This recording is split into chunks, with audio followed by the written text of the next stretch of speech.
हम कंटिन्यू कर रहे हैं आज अपनी प्रीवियस ईयर क्वेश्चंस की सीरीज, जिसमें आज का हमारा टॉपिक रहने वाला है फाइलम सिलेंट्रेटा, जिसको कि फाइलम नाइडेरिया भी कहा जाता है। नाइडेरिया इसलिए क्योंकि इनके पास प्रोटेक्शन के लिए होता है नाइडोब्लास्ट या नाइडोसिस्ट। पर इन्हें सिलेंट्रेटा क्यों कहते हैं वो आप हमें कमेंट करके बताना। अनलेस ये किसी क्वेश्चन में पूछा गया हो तो मुझे ही बताना पड़ेगा। तो अभी हम कंटिन्यू करते हैं और स्टार्ट करते हैं अपने पहले क्वेश्चन के साथ। पहला हमारा क्वेश्चन है कि coral reefs are formed by. तो कोरल रीफ्स कौन बनाता है? कोरल रीफ एक टाइनी पोलिप लाइक क्रिएचर्स बनाते हैं जो कि मेंबर्स होते हैं सिलेंट्रेटा के। So the right answer would be coelenterates. Next question करने से पहले हम थोड़ा कोरल रीफ के बारे में देख लेते हैं, उनके टाइप्स को थोड़ा सा समझ लेते हैं ताकि आगे के क्वेश्चन करने में आपको थोड़ी आसानी रहे। लेट अस सपोज एक वोल्केनो है यहाँ पे, और यहाँ पे जो है कोरल्स हैं वो ग्रो करना शुरू कर गए हैं इसकी बाउंड्री के पास पास। तो बाउंड्री के पास ग्रो कर गए हैं कोरल। ऐसे कोरल रीफ को हम बोलते हैं फ्रिंजिंग टाइप। इसे बोलते हैं फ्रिंजिंग टाइप। अब विद टाइम क्या होगा? ये वल्केनो सबसाइड करेगा, ये पानी के अंदर धंसता हुआ चला जाएगा, जिससे क्या हुआ, कोरल रीफ ने जो अपना जो स्ट्रक्चर बनाया था, कोरल रीफ जो फॉर्म हुए थे इसके गिर्द, उनकी और इस वोल्केनो के बीच में पानी का एक गैप आ चुका है, जिसे कि हम नाम देते हैं लगून। लगून।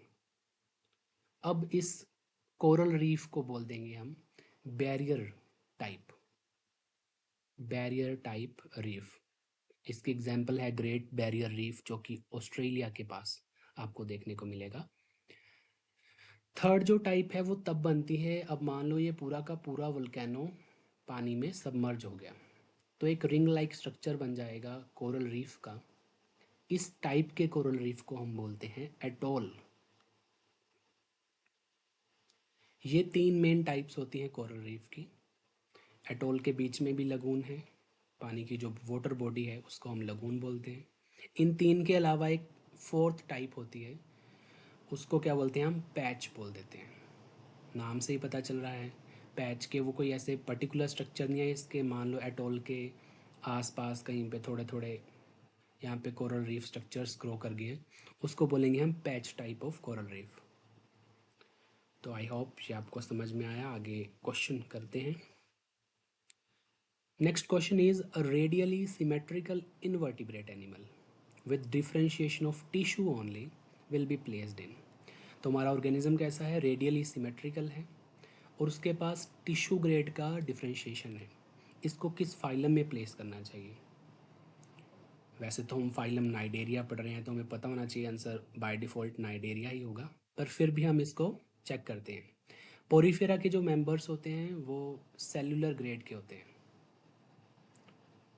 और सिमेट्री उनकी एसिमेट्रिक हो सकते हैं, इवन वो रेडियल एसिमेट्रिक भी हो सकते हैं। कुछ एग्जांपल्स, प्लेटीहेल्मिन्स के पास ऑर्गन लेवल का ग्रेड होता है ऑर्गेनाइजेशन का, और इकाइनोडर्मेट्स में ऑर्गन सिस्टम लेवल का ग्रेड होता है ऑर्गेनाइजेशन का। अगले क्वेश्चन पे चलते हैं हम। विच of the following is a coelenterate?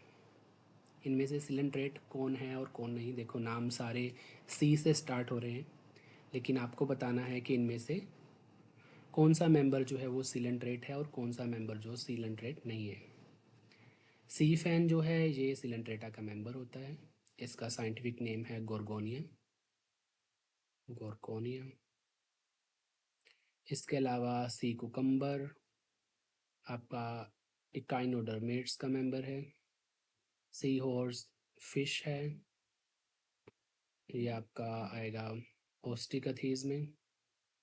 Sea lily भी इकाइनोडर्मेट्स का मेंबर है। नेक्स्ट क्वेश्चन है, हमें मैच करना है लिस्ट को करेक्ट आंसर के साथ। लिस्ट वन में कुछ चीज़ें हैं और लिस्ट टू में कुछ वर्ड्स लिखे हैं, इन सबको हमें मैच करना है। पैलियम, पैलियम क्या होता है? पैलियम मेंटल को बोलते हैं। आपको मोलस्का अगर आपने पढ़े हो तो आपको पता होगा वहाँ पे मेंटल होता है। Pallium is mental. तो ये किस में होगा, किसी ना किसी मोलस्का के मेंबर में होगा, और यहाँ पे मोलस्का का मेंबर सिर्फ मसल है, तो मेंटल होगा ए में। सो 1 का आएगा ए का 1 सिर्फ एक ही उसमें दिया है तो इसी से सॉल्व हो गया, लेकिन बाकियों को भी हम एक बार मैच कर लेते हैं। रोफेलियम जो है ये एक सेंसरी स्ट्रक्चर है जो कि देखने को मिलता है ओरेलिया में, लेकिन ओरेलिया यहाँ ऑप्शन में नहीं है, ओबेलिया है यहाँ पे ऑप्शन में। ऑल्दो ओबेलिया में रोफेलियम नहीं मिलता, लेकिन यहाँ ऑप्शंस में इक्लोदा ओबेलिया ही सिलेंड्रेट का मेंबर है। सो हमें बेटर ऑप्शन चुनना है तो हम बी को 2 ही लगा सकते हैं। नियोपेलियम जो है ये आउटर लेयर होती है ब्रेन की इन केस ऑफ मैमल्स, सो सी का 3 आएगा। और नियोप्लिना जो है वो मेंबर होता है मोनोप्लेकोफोरा का, जो कि मोलस्का का एक मेंबर है। मोनोप्लेकोफोरा वहाँ पे एक डिवीजन है मोलस्का में। So mono means 1 and placo means plate, single plate यानी कि एक सिंगल कवरिंग होती है, शेल होता है नियोप्लिना के पास, इसलिए इसे मोनोप्लेकोफोरा में रखते हैं। सो करेक्ट ऑप्शन हमारा ए रहेगा। ऑल्दो इस क्वेश्चन में थोड़ी सी दिक्कत है जो कि क्वेश्चन सेटर्स को ध्यान में रखनी चाहिए। Study the following statement about Adamsia and select your answer. Adamsia के बारे में कुछ बातें हमें जो चेक करनी है और उसके अकॉर्डिंग हमें आंसर देना है। सो अडेम्सिया है क्या? अडेम्सिया सी एनेमोन है, सी एनेमोन।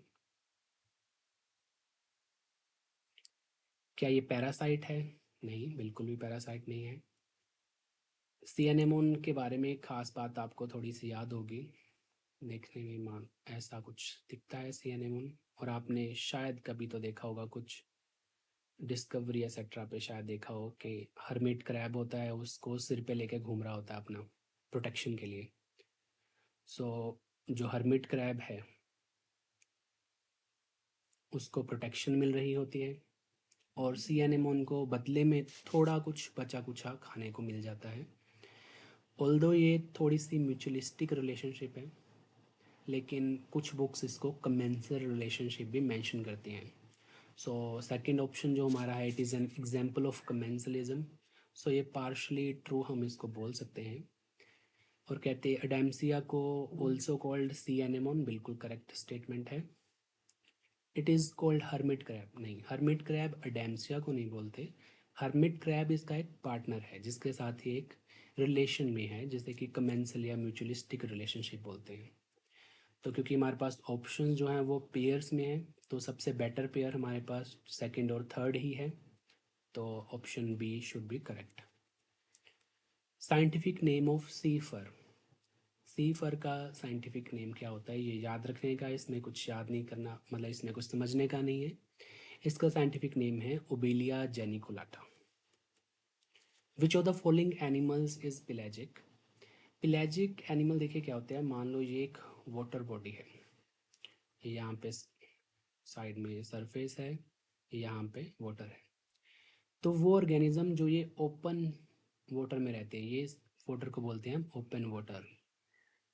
तो यहाँ पे जो भी फ्री स्विमिंग जो एनिमल्स होंगे उनको हम बोलते हैं कि वो पिलेजिक एनिमल्स हैं। तो इनमें से नोक्टिल्यूका और फाइजेलिया दोनों ही फ्री स्विमिंग फॉर्म्स हैं जो कि ओपन वाटर यानी कि पिलेजिक फॉर्म्स है दोनों। सो answer should B D.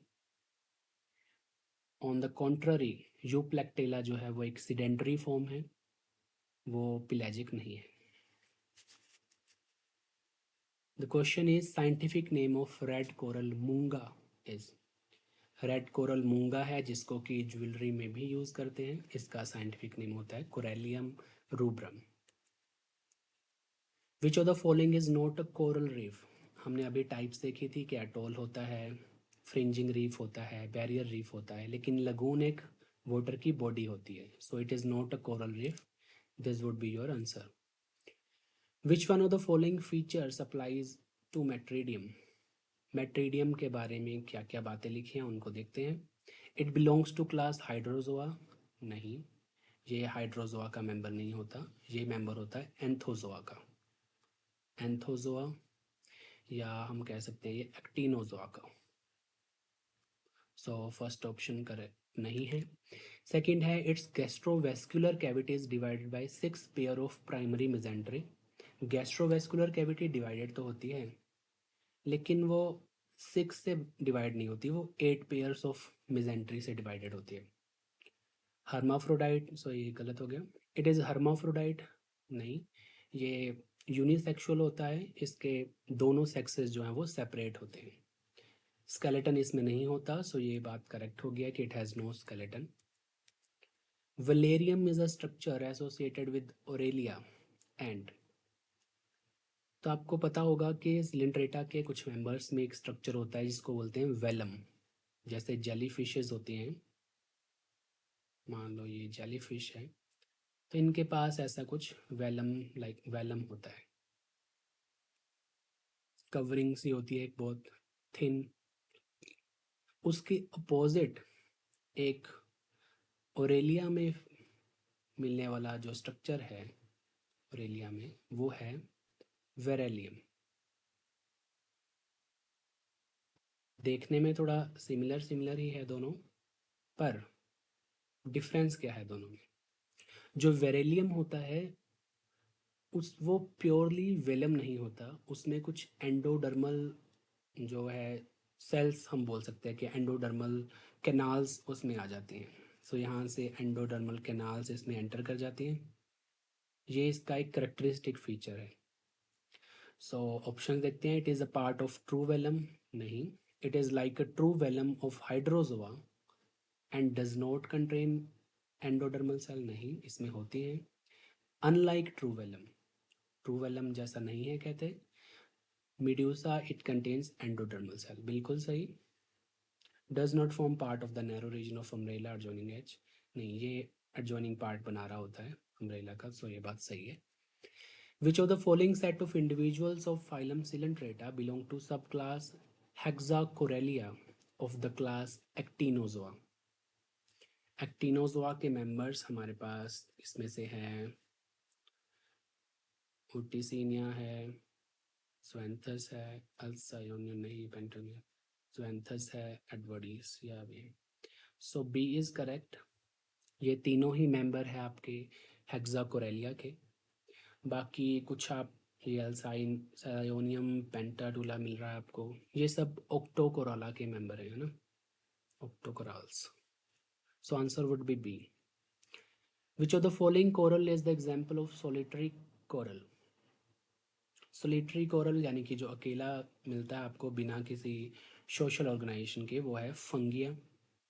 Fungia जो कि दिखने में मशरूम जैसा लगता है, इसलिए हम इसको मशरूम कोरल भी बोलते हैं, मशरूम कोरल। मिलीपोरा है, मिएंड्रीना है, ये दोनों जो है वो कॉलोनियल फॉर्म्स होती हैं।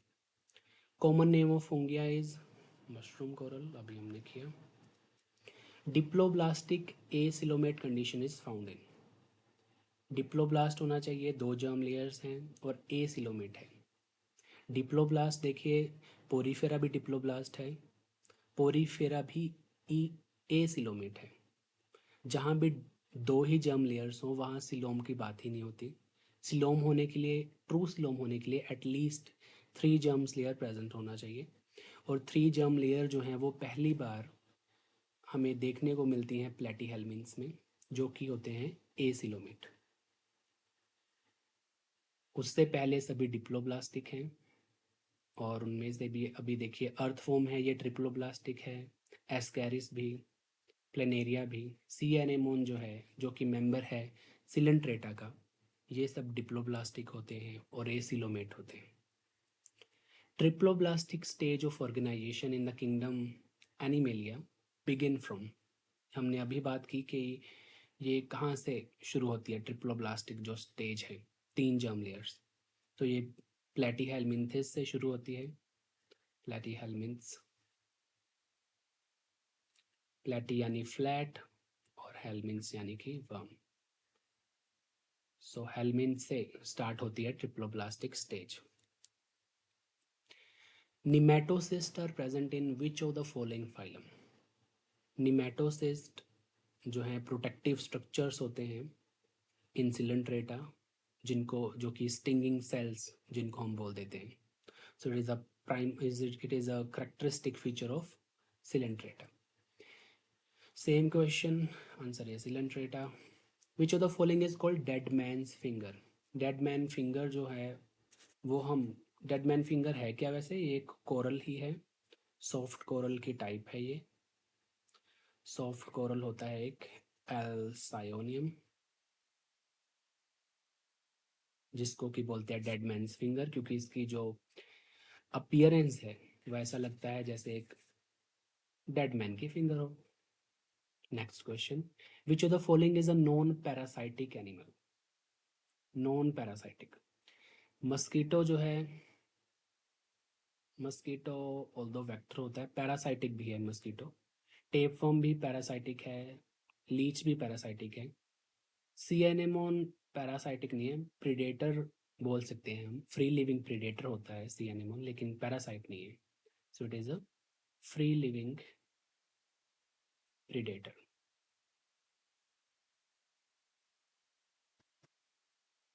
Consider the following statement. Assertion है alteration of generation occur in Coelenterate. Yes, Coelenterate में ऑल्टरेशन ऑफ जनरेशन होती है.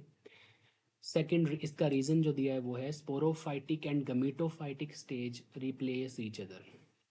ये भी सही है कि स्पोरोफाइट और गैमेटोफाइट स्टेज एक दूसरे को रिप्लेस करती हैं, लेकिन ये जो स्टेटमेंट है स्पोरोफाइटिक गैमेटोफाइटिक, ये प्लांट के सेंस में सही होता है, प्लांट्स के लिए. तो ये इसका रीज़न नहीं हुआ एसर्शन का.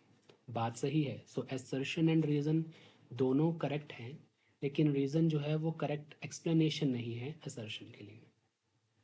The feeding zooid of Obelia are known as. Zooid देखिए क्या होता है, स्पेशलाइज्ड, हम कह लो कि फॉर्म्स है, डिफरेंट फॉर्म्स होती हैं सिलेंड्रेटा के मेंबर्स में. इसलिए हम बोलते हैं कि सिलेंड्रेटा के मेंबर्स जो है वो पोलीमॉर्फिज्म शो करते हैं. पोलीमॉर्फिज्म यानी कि डिफरेंट फॉर्म्स होती हैं यहाँ पे, उन फॉर्म्स को बोलते हैं जूइड्स. सो जो पोलिप जो फॉर्म है वो होती है फीडिंग स्टेज. मीड्यूसा सेक्सुअल स्टेज होती है. ठीक है, गुनेंजिया से मीड्यूसा फॉर्म्स निकलती हैं डिवाइड होके, ये सब आप पढ़ चुके हैं. A coral reef lying close to the shore of some volcanic island is known as. ये हम पढ़ चुके हैं कि वोल्केनो के इर्द गिर्द जो भी कोरल रीफ्स होते हैं उनको क्या बोलते हैं? Fringing reef. अगर उनमें स्पेस बन जाए तो barrier and then atoll. Cnidarians are, cnidarian का क्या फीचर है? क्या वो एसिलोमेट होते हैं? यस. ये सब का फिर सवाल ही नहीं उठता. रीड द फॉलोइंग स्टेटमेंट और सिलेक्ट कीजिए answer. Polymorphism is a very common among the hydrazone coelenterate. Okay, सही बात है कि पॉलीमॉर्फिज्म जो है वो कॉमनली देखने को मिलता है हमें हाइड्रोजोन सिलेंट्रेट में. रीजन क्या दिया है इसका इन्होंने? रीजन है polymorphism is the outcome of division of labour. Yes, बिल्कुल सही बात है. क्या होता है कि डिफरेंट फॉर्म्स होती हैं हाइड्रोजोन सिलेंट्रेट्स में, उन सब डिफरेंट फॉर्म्स जिनको जूइड बोलते हैं उनको डिफरेंट डिफरेंट काम दे दिया जाता है, division of labour is there, और इसी की वजह से पॉलीमॉर्फिज्म होता है. सो दोनों ही चीज़ करेक्ट हैं, और रीज़न जो है वो करेक्ट रीज़न है असर्शन के लिए. सो आपका आंसर ए आएगा यहाँ पे. Which of the following does not belong to the phylum Coelenterata? Sea pen, sea feather, sea cucumber या सी फैन. इनमें से देखिए सी पेन, फेदर और फैन ये तीनों के तीनों सिलेंट्रेट है, लेकिन जो सी कुकम्बर है ये आपका सिलेंट्रेट का मेंबर नहीं है. ठीक है, सी कुकम्बर जो है वो इकाइनोडर्मेट्स का मेंबर होता है, इकाइनोडर्मेट्स का, बाकी तीनों coelenterates. What is nematocyst? Nematocyst हमने पहले भी बताया कि ऑर्गेनेल होता है.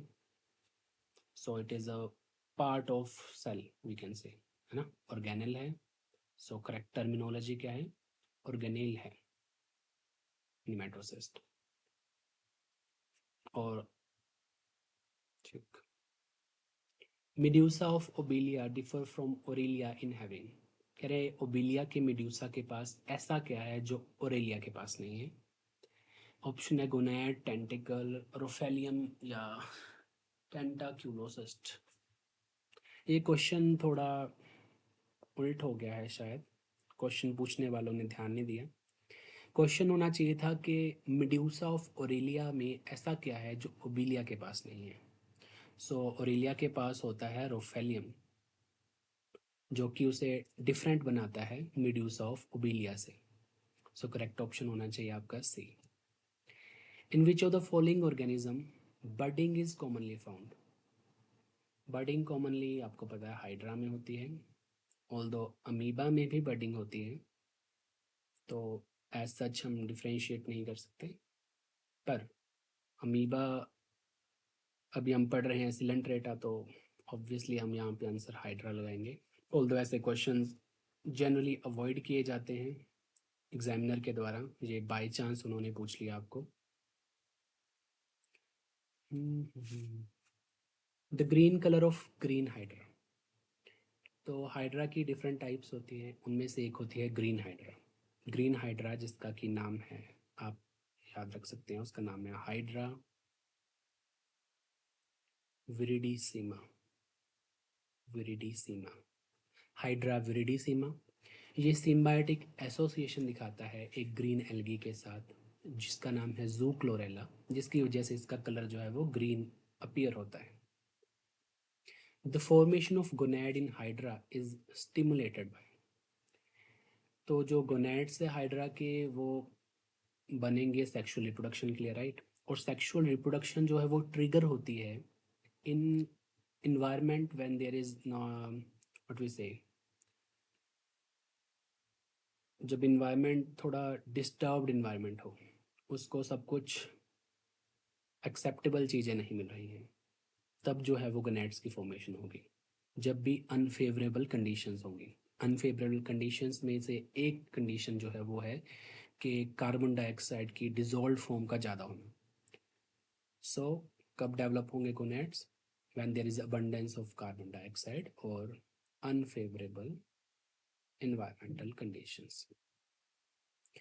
What is the name of free swimming larva of hydra?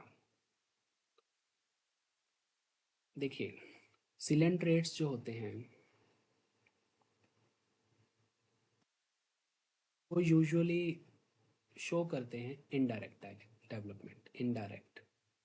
और उनका लार्वा जो होता है वो होता है प्लैनुला लार्वा. पर इसमें एक्सेप्शन होती है हाइड्रा, क्योंकि हाइड्रा जो है वो डायरेक्ट डेवलपमेंट शो करता है, तो उसमें कोई लार्वा नहीं होता. सो ये क्वेश्चन गलत पूछा है इन्होंने. लेकिन क्योंकि अगर हमें करना ही हो क्वेश्चन तो हमें क्या करना चाहिए, तो हम इसका आंसर लगा सकते हैं प्लैनुला लगा सकते हैं, क्योंकि बाकी सिलेंट्रेट में प्लैनुला लार्वा होता है. ठीक है. और हाइड्रूला कोई लार्वा नहीं होता, ये एक प्रिमिटिव स्टेज लगा लीजिए आप, कि एक अर्ली स्टेज होती है ओबेलिया की, उसको हम बोल देते हैं. पैरनकाइमोला भी नहीं होता, स्टीरियोगैस्ट्रूला भी नहीं. So planula is the right answer. Better option I should say. Right answer तो इसका कुछ भी नहीं है. Tentacles of Hydra are. Hydra के टेंटिकल्स के बारे में कुछ फीचर जो हैं वो क्या होते हैं कि ये तो होलो होती है, इनका नंबर जो है वो 6 to 10 होता है, और प्रोटेक्शन के काम आती हैं. प्रोटेक्शन के काम, उसके अलावा इनमें से कुछ स्पेशल, इनमें जैसे आपने अभी पढ़ा कि निमेटोसाइट्स होते हैं या नाइडोसिट्स होते हैं ना प्रोटेक्शन के लिए सेल, तो वो कुछ टाइप का टॉक्सिन भी रिलीज़ करते हैं. Toxin is also released. और जब वो टॉक्सिन किसी प्रे के ऊपर लगेगा, जो इंजर्ड प्रे होगा, वो भी कुछ सर्टेन केमिकल रिलीज करता है. तो ये सब हमें थोड़ा पता होना चाहिए. तो हाइड्रा का जो प्रे है वो होता है डेफनिया. डेफनिया इसका प्रे है. और जो टॉक्सिन्स जो है, टॉक्सिन के बारे में हमें पता होना चाहिए, टॉक्सिन की टाइप आपको पता होनी चाहिए कि कौन सी टाइप है। प्रे क्या रिलीज करता है? Wait a second.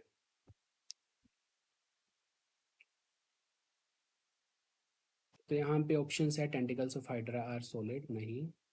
नंबर 8 है, 6 to 10 होता है, सो करेक्ट है, लेकिन और कोई देख लेते हैं। नॉट फॉर प्रोटेक्शन, नहीं, प्रोटेक्शन के लिए होता है। All of this no. So better option है बी, विच इज़ 8, क्योंकि 6 और 10 के बीच में ही लाई करता है। ऑल दो एग्जैक्ट नंबर नहीं बता सकते हम, पर फिर भी ये बेटर ऑप्शन है, तो इसके साथ हम जाना चाहेंगे इसे।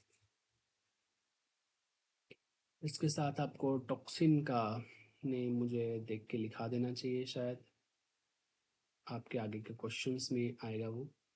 नेम मुझे नहीं मिल रहा है टॉक्सिन का, लेकिन जो फीचर्स है वो देख लेते हैं हम। जो ये टॉक्सिन है, ये न्यूरोटॉक्सिन होता है।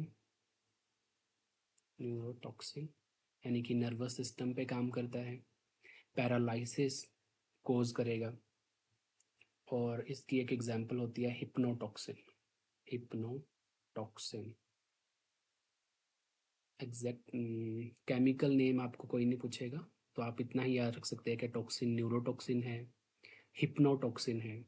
और प्रे जो है, प्रे पे जब ये इसका स्टिंग लगेगा तो प्रे से कुछ केमिकल निकलेगा, उसमें से एक होता है ग्लूटाथायोन। ग्लूटाथायोन, ये सब के बारे, ये सब आप याद रख लोगे तो आपके क्वेश्चन सारे हो जाएंगे। Gonads in Hydra originate from. Gonads ectoderm से बनते हैं। इसके केस में एक्टोडर्म में भी क्या होता है कि जो इंटरस्टिशियल सेल्स होती हैं, interstitial cells, interstitial cells undifferentiated होती हैं, पहले अनडिफरेंशिएटेड, ये लोकेटेड होती हैं एक्टोडर्म में, जो कि आउटर लेयर है।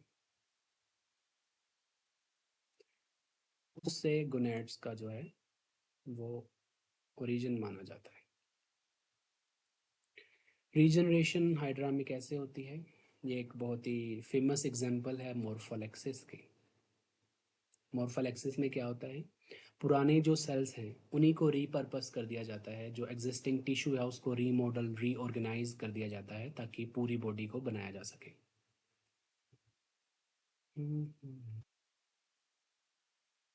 Body organisation in Hydra is, Hydra जैसा हमें पता है सिलेंट्रेटा है, और सिलेंट्रेटा की सब मेंबर्स का जो ग्रेड है वो टिश्यू ग्रेड होता है।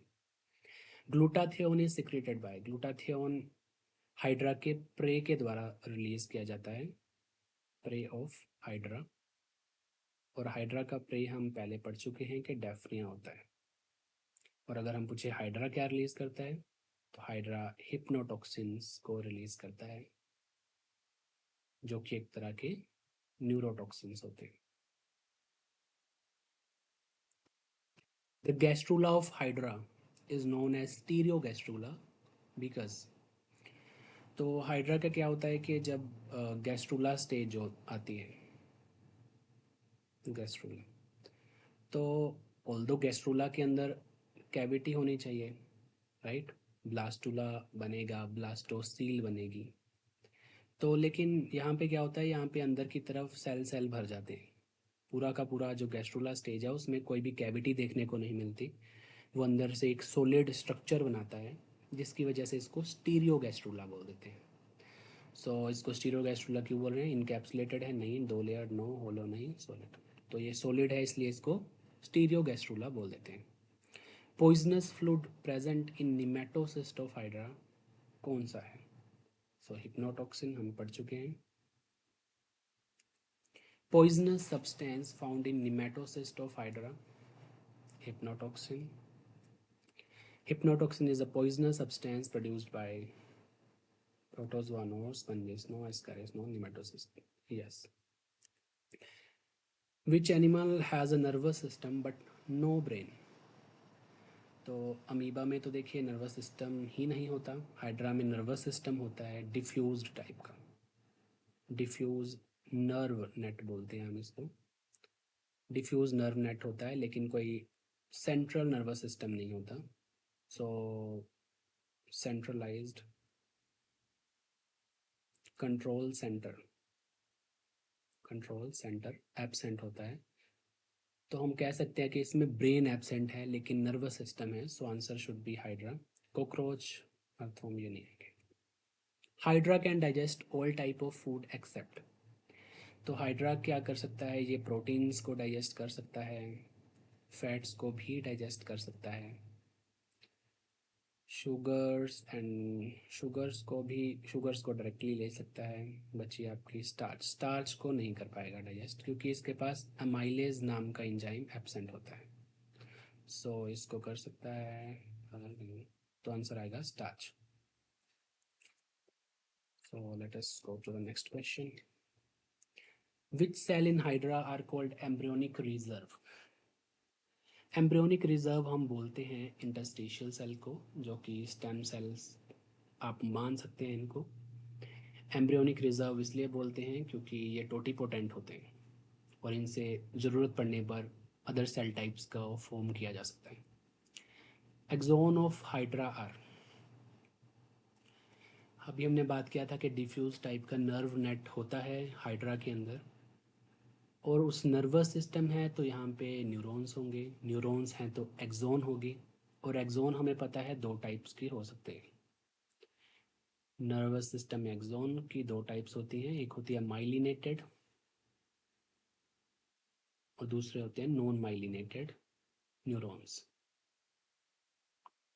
ह्यूमंस में माइलिनेटेड होते हैं न्यूरॉन्स, लेकिन हाइड्रा एक प्रिमिटिव टाइप का ऑर्गेनिज्म है तो यहाँ पे जो है वो अनमाइलिनेटेड न्यूरॉन्स हमें देखने को मिलते हैं, नॉन माइलिनेटेड या फिर अनमाइलिनेटेड। अब माइलिन की कवरिंग नहीं है यहाँ पे तो इसको हम नेकेड भी बोल देते हैं कि naked axon is present, so इसमें आएगा A is correct, naked axon are present in Hydra. In Aurelia the excellent water current return through, Aurelia में एक्सीलेंट जो वाटर है वो रिटर्न करता है पर रेडियल और इंटर रेडियल कैनाल्स के through. Velarium of Aurelia is, ये क्वेश्चन हम पहले भी कर चुके हैं, तो ट्रू वेलम का पार्ट है नहीं, like a true velum no, unlike true velum yes, और कंटेन्स एंडोडर्मल सेल बिल्कुल सही, तो ट्रू वेलम जैसा नहीं होता है और इसमें एंडोडर्मल सेल्स होते हैं। Rhopalium of Aurelia is also called, rhopalium हमने पहले बात की है कि एक सेंसरी स्ट्रक्चर है ओरेलिया का, इसी को हम टेंटाक्यूलोसिस्ट भी बोलते हैं, इसी का दूसरा नाम है tentaculocyst. Aurelia rhopalium is a complex structure of how many organ? Rhopalium एक कंपोजिट ऑर्गन है, इसमें टोटल आपके 4 ऑर्गन्स होते हैं, 4 स्ट्रक्चर्स आप बोल सकते हो सेंस ऑर्गन। तो एक तो होते हैं मैकेनो रिसेप्टर्स होते हैं इसमें, मैकेनो रिसेप्टर्स, उसके अलावा इसमें स्टैटोसिस्ट होती है, स्टैटोसिस्ट जो कि ग्रेविटी को सेंस करने के लिए काम आती है, ग्रेविटी या बैलेंस के लिए। थर्ड जो स्ट्रक्चर है वो है ओसेलाई या ओसिलस, जो कि लाइट के लिए ज़रूरी है, लाइट डिटेक्शन के लिए। फोर्थ है कीमो सेंसरी पिट्स, कीमो सेंसरी पिट्स जो केमिकल एसेट्रा को सेंस करते हैं। सो रोफेलियम में टोटल 4 सेंस ऑर्गन होते हैं। Ephyra larva is found in the life cycle of, ephyra देखिए हमने कहा कि स्लेंड्रेटा में ऑल्दो प्लेनुला लार्वा होता है लेकिन स्पेशलाइज्ड एक लार्वा है इफायरा जो कि फीचर है ओरेलिया का, सो it is found in Aurelia, उसमें एक इफायरा जैसा एक फ्री स्विमिंग लार्वा होता है। ये फिर से same question, number of radial canals in Aurelia aurita is, तो देखिए गैस्ट्रोवेस्कुलर सिस्टम होता है जेलीफिश ओरेलिया ओरिटा में, और ये टिपिकली कंसिस्ट होता है 16 रेडियल कैनाल्स के साथ। सो एक फीचर है जो आपको याद रखना पड़ेगा कि ओरेलिया के में कितने रेडियल कैनाल्स हैं, 16। A ephyra larva is found in the life cycle of, फिर से सेम क्वेश्चन बार बार repeat, the growth of Obelia colony is of dash type. Obelia की कॉलोनी की जो ग्रोथ है वो किस टाइप की होती है, उसको बोलते हैं हम सिम्पोडियल टाइप। अब सिम्पोडियल क्यों बोलते हैं, क्योंकि इसमें एक मेन स्टेम होती है जो कि एक बेस बनाती है। जैसे एक मेन स्टेम होती है, उसी में से सक्सेसिव ब्रांचेस जो है वो फॉर्म होती है। तो ऐसी जो ग्रोथ होती है कॉलोनी की उसको बोलते हैं हम सिम्पोडियल। सो ओबेलिया की कॉलोनी भी कैसी होती है, सिम्पोडियल ग्रोथ शो करती है। जैसा आप यहाँ देख सकते हैं, ये ओबेलिया है, ये इसकी मेन स्टेम है, इसमें से जो है वो सक्सेसिव ब्रांचिंग आपको देखने को मिलेगी। ठीक है, सो ये आपकी हो गई सिम्पोडियल टाइप की ग्रोथ। ओबेलिया का लाइफ साइकिल थोड़ा देख लेते हैं, इससे कुछ क्वेश्चंस आ चुके हैं पहले। देखिए, ये आपका डिप्लॉयड स्ट्रक्चर होता है पोलिप, उससे आपका मेड्यूसा बनता है, मेड्यूसा फॉर्म बनती है। सो दिस इज पोलिप और मेड्यूसा। ये यहाँ पे स्ट्रक्चर है गोनेंजियम, गोनेंजियम जिससे मेड्यूसा फॉर्म्स रिलीज हो रही हैं। ये भी डिप्लॉयड है, मेड्यूसा भी डिप्लॉयड है, लेकिन ये आगे गैमीट्स बनाएंगे, एग एंड स्पर्म, जो कि हैं हैप्लॉइड। फिर जाइगोट फॉर्म होगा जो कि अगेन डिप्लॉयड हो जाएगा। फिर लार्वा आ गया प्लेनुला, ये भी डिप्लॉयड। फिर ये लार्वा सेटल हो जाएगा और ग्रोथ करेगा, ये सब कुछ डिप्लॉयड। सो यहाँ पे इस हाफ पोर्शन में आप देख सकते हो ए सेक्शुअल रिप्रोडक्शन काम करेगी, इधर सेक्शुअल रिप्रोडक्शन। और जो फीचर आप यहाँ पे देख सकते हो कि यहाँ पे एक आउटर कवरिंग होती है जो कि प्रोटेक्टिव होती है, और ये डेड कवरिंग आप कह सकते हो कि नॉन लिविंग एक कवरिंग है, प्रोटेक्टिव शीथ है, जो कि किस कॉलोनी में है, जो कि फिक्स्ड है एक जगह पे। ये जो कॉलोनी है जो फिक्स है पोलिप, उसके इर्द गिर्द एक कवरिंग है जिसको बोलते हैं पेरिसार्क। पेरिसार्क प्रोटेक्टिव होती है, लेकिन ये मेड्यूसा में एब्सेंट होती है। सो पेरिसार्क कहाँ पे है, पोलीफॉर्म में है, जो सीडेंटरी फॉर्म है, फ्री फॉर्म में, फ्री लिविंग फॉर्म में एब्सेंट होती है। उसके अलावा जो आपको याद रखना है वो है सीनोसार्क। जो ये स्ट्रक्चर है इसको बोलते हैं क्या, सीनोसार्क। अब सीनोसार्क क्या है, ये एक लिविंग होलो ट्यूबुलर स्ट्रक्चर है। ये आपको ट्यूब लाइक स्ट्रक्चर दिख रहा है होलो, ये है सीनोसार्क। और ये कनेक्ट कर रहा है सारी की सारी कॉलोनी को। देखिए, ये पार्ट है कॉलोनी का, ये सारे पार्ट आपस में कनेक्टेड है विद द हेल्प ऑफ सीनोसार्क, जो कि क्या है, लिविंग है और होलो है, लिविंग है एंड होलो है। तो आगे क्वेश्चन लिखते हैं, in Obelia colony which of the following is not covered by perisarc. हमने अभी बात की मेड्यूसा जो है वो पेरिसार्क से कवर नहीं होता है। सीनोसार्क ऑफ ओबेलिया कैसी होती है, ट्यूबुलर होती है और लिविंग होती है।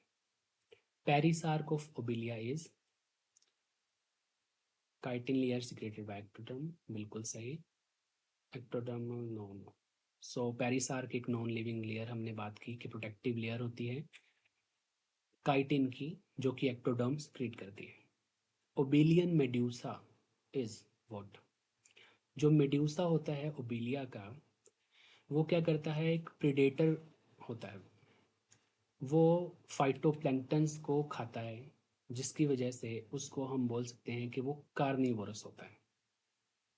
So Obelian medusa is carnivorous because it is a predator of tiny planktonic animals। आप लिख सकते हो tiny planktonic animals,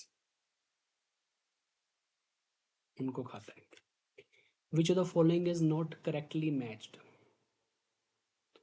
unsegmented, pseudocoelomate, nematodes। बिल्कुल सही, निमेटोड का फीचर होता है कि सेगमेंटेशन एब्सेंट है, स्यूडोसिलोमेट होते हैं। सेकंड इज प्लेटीहेल्मिन्स, ये अनसेगमेंटेड हैं। ए सिलोमेट है, ये भी बिल्कुल करेक्ट फीचर है। एनेलिडा मेटामेरिक सेगमेंटेशन होती है और ये सिलोमेट होते हैं, बिल्कुल correct. Mollusca, metameric no, Mollusca जो है वो उसमें मेटामेरिज्म एब्सेंट होता है। सो ये जो आपकी स्टेटमेंट है ये गलत है और गलत स्टेटमेंट पूछी थी, तो डी आपका आंसर हो जाएगा। Regarding metagenesis in Obelia, which one of the following is not correctly matched. ये हम अभी पढ़ के आए हैं कि गुनेंजियम जो है वो एक डिप्लॉयड स्टेज होती है। प्लेनुला सेक्सुअल स्टेज नहीं, लार्वल स्टेज होती है। और हैप्लॉइड डिप्लॉयड होती है। मिड्यूसा भी डिप्लॉयड स्टेज है और एक सेक्सुअल स्टेज है। हाइड्रेंथ एसेक्सुअल स्टेज है और डिप्लॉयड है। सो इन्होंने पूछा था कि करेक्टली मैच कौन सा नहीं है। यहाँ पे 3 हैं जो इनकरेक्टली मैच किए हुए हैं, only 1 is correct. So I don't know what to do with this question, लेकिन आप कॉन्सेप्ट याद रखिए, इन फ्यूचर आपको शायद काम आए। Consider the following statement, the expression alteration of generation in the life history of Obelia uses the word metagenesis in a very special sense. Yes, Obelia के case में जो अल्टरेशन ऑफ जनरेशन है वो कहता है कि एक स्पेशल सेंस में वर्ड यूज़ होता है मेटाजेनेसिस। बिल्कुल सही है, क्योंकि नॉर्मली अल्टरेशन ऑफ जनरेशन क्या होता है प्लांट्स के केस में कि एक पहले हैप्लॉइड होता है कोई चीज़, फिर उससे डिप्लॉयड बनता है ऑर्गेनिज्म और फिर से हैप्लॉइड, उसको अल्टरेशन ऑफ जनरेशन बोला जाता है। लेकिन ओबेलिया के केस में अभी हमने पीछे देखा कि डिप्लॉयड से डिप्लॉयड बन रहा होता है, वहाँ अल्टरेशन ऑफ जनरेशन हम डिप्लॉयड हैप्लॉइड के सेंस में नहीं बोलते। ओबेलिया के केस में हम अल्टरेशन ऑफ जनरेशन को हम मेटाजेनेसिस से जोड़ते हैं, उसको हम की डिफरेंट फॉर्म्स को रिप्रेजेंट करने के लिए बता रहे होते हैं कि डिफरेंट फॉर्म्स जो हैं वो चेंज हो रही हैं। जैसे पोलिप से मेड्यूसा, मेड्यूसा से दोबारा पोलिप बन रहा है, उससे हम अल्टरेशन ऑफ जनरेशन बोल रहे हैं। सो एक स्पेशल यूज केस है ये। सो असर्शन इज करेक्ट। रीज़न क्या देता है कि in the ordinary sense generation of Obelia would mean 1 life cycle. बिल्कुल सही, क्योंकि अगर ऑर्डिनरी सेंस में बोलते तो उसमें क्या होता कि ओबेलिया का जनरेशन ऑफ ओबेलिया एक लाइफ साइकिल को रिप्रेजेंट करता। तो ये बिल्कुल सही है। सो रीज़न भी करेक्ट है और रीज़न करेक्ट है असर्शन के लिए। So answer A would be correct. A different kind of alteration of generation called metagenesis occur in which of the following. So अभी हमने देखा कि डिफरेंट टाइप की ये देखने को मिलती है और इसे मेटाजेनेसिस बोलते हैं। ये आपको देखने को मिलेगी ओबेलिया के केस में। विच one of the following is not correctly matched. Ctenophora में प्लेनुला लार्वा नहीं होता, वहाँ पे होता है सिड्डीपिट लार्वा। सिड्डीपिट लार्वा। नाइडेरिया में मिजोग्लिया होता है, टीनोफोरा में निमेटोसिस्ट नहीं होते, वहाँ होते हैं कोलोब्लास्ट सेल। कोलोब्लास्ट सेल जो कि अधेसिव सेल्स होते हैं। नाइडेरिया में गैस्ट्रोवेस्कुलर कैविटी होती है बिल्कुल, जिसको कि सिलेंट्रॉन बोलते हैं, इसलिए नाम सिलेंट्रेटा रखा था। तो यहाँ पे 2 करेक्ट इनकरेक्ट है। सो अगेन प्रॉब्लमेटिक क्वेश्चन, आप इसको देख सकते हो। Medusa of Obelia is formed from. Medusa किससे बनता है ओबेलिया का? ब्लास्टोस्टाइल से। सो क्या होता है कि ओबेलिया ये एक एसेक्सुअल बडिंग के थ्रू बनता है मेड्यूसा जो है, फ्रॉम ब्लास्टोस्टाइल। और वहाँ पे क्या होता है, रिप्रोडक्टिव पॉलिप था विद इन गोनेंजियम। आपको याद होगा, पीछे हमने डायग्राम देखा, ये रहा। ये ब्लास्टोस्टाइल है, ब्लास्टोस्टाइल में ये गोनेंजियम जहाँ से आपका एसेक्सुअल बडिंग के थ्रू निकल रहा है medusa. Metagenesis is observed in the members of class. Metagenesis किस क्लास के मेंबर्स में देखी जाती है? तो हाइड्रोजोआ के मेंबर्स में, स्पेशली हमने अभी डिस्कस किया था कि ओबेलिया में देखने को मिलता है। So members of Hydrozoa, example Obelia. Next is statocyst are found इन।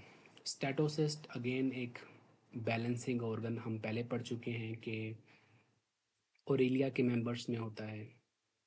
ठीक है। ओबेलिया में भी स्टेटोसिस्ट अकेला ओबेलिया में हो सकता है, सो यहाँ करेक्ट है। लेकिन हमने एक रोफेलियम पढ़ा था जिसके अंदर 4 स्ट्रक्चर होते थे, उन 4 में से एक स्टेटोसिस्ट भी था। रोफेलियम जो है वो ओरेलिया में मिलता है, लेकिन अकेला स्टेटोसिस्ट अगर हो तो वो ओबेलिया में हो सकता है। ओबेलिया इसी में स्टेटोसिस्ट में अंदर कुछ और पार्ट्स भी होते हैं जो मेटाजेनेसिस अकर्स इन। मेटाजेनेसिस हमने अभी डिस्कस किया कि ओबेलिया में होती है। Planula larva occurs in the life cycle of, ये भी ओबेलिया में होता, हमने अभी लाइफ साइकिल देखा था ओबेलिया का। Statocyst is the organ of, किसका ऑर्गन है स्टेटोसिस्ट? बैलेंस का ऑर्गन है। 27 हो गया। ये डायग्राम है स्टेटोसिस्ट का। ये एक्चुअल में स्टेटोसिस्ट इसमें क्या है मैं भी बताता हूँ। जैसे हमें पता है ना कि टेंटिकल्स अगर हम देखें ओबेलिया की, लेट अस सपोज ये है टेंटिकल ऑफ ओबेलिया, तो उसका हम अगर पोर्शन देखें नीचे का तो वहाँ पे हमें ऐसा क्रॉस एल एस दिखेगा। तो ये एल एस अगर हम देखें उस टेंटिकल का, तो ये जो स्ट्रक्चर है ये है स्टेटोसिस्ट। इसके अंदर ये जो आपको स्ट्रक्चर दिख रहा है ये एक स्पेशलाइज स्ट्रक्चर है जिसको बोलते हैं लिथोसाइट। इसको बोलते हैं लिथोसाइट। लिथोसाइट के अंदर भी एक कैलकेरियस स्ट्रक्चर होता है। कैसा स्ट्रक्चर? कैलकेरियस, जिसको कि बोलते हैं स्टेटोलिथ। आई होप आपको ये स्ट्रक्चर पता लगा हो कौन कहाँ पे है। सो स्टेटोसिस्ट होता है, उसके अंदर लिथोसाइट होता है, लिथोसाइट के अंदर होता है स्टेटोलिथ, जो कि ये सब मिलके एक सेंसरी सेल की तरह काम करते हैं। सेंसरी सेल ऑफ ओबेलिया का क्या नाम है? पिनोनोनो लिथोसाइट, हमने अभी पढ़ा है ना, lithocyte, statolith. Planula larva is the stage of Obelia, ये भी हम कर चुके हैं। Of the following which group of coelenterate show maximum polymorphism? Maximum polymorphism आपको साइफोनोफोरा में देखने को मिलता है। ये आपको याद रखने वाली ही इंफॉर्मेशन है। पॉलीमॉर्फिक एनिमल कौन है इनमें से? हाइड्रैक्टिनिया, हाइड्रा, टोबिपोरा, मेट्रिडियम। वेरी इजी क्वेश्चन इसका आएगा आपका हाइड्रैक्टिनिया। हाइड्रैक्टिनिया जो है वो पॉलीमॉर्फिक एनिमल है बिकॉज यहाँ पे जो कॉलोनी है हाइड्रैक्टिनिया की वो बनी होती है डिफरेंट टाइप के स्पेशलाइज्ड इंडिविजुअल जिसको कि हम जूइड बोलते हैं। ऑल्दो जो हाइड्रा है, मेट्रीडियम है, ये सब सोलिटरी एनिमल्स हैं, इनमें ऐसे कॉलोनी स्ट्रक्चर नहीं देखा जाता। फिर से पॉलीमॉर्फिज्म पूछा है, किस में देखने को मिलता है? सिलिंड्रेटा में देखने को मिलता है। So these were the questions for today's session. Thank you for watching. We will meet in the next video in which we will discuss about platyhelminths and later phylas. So I hope you really enjoyed it. So thank you.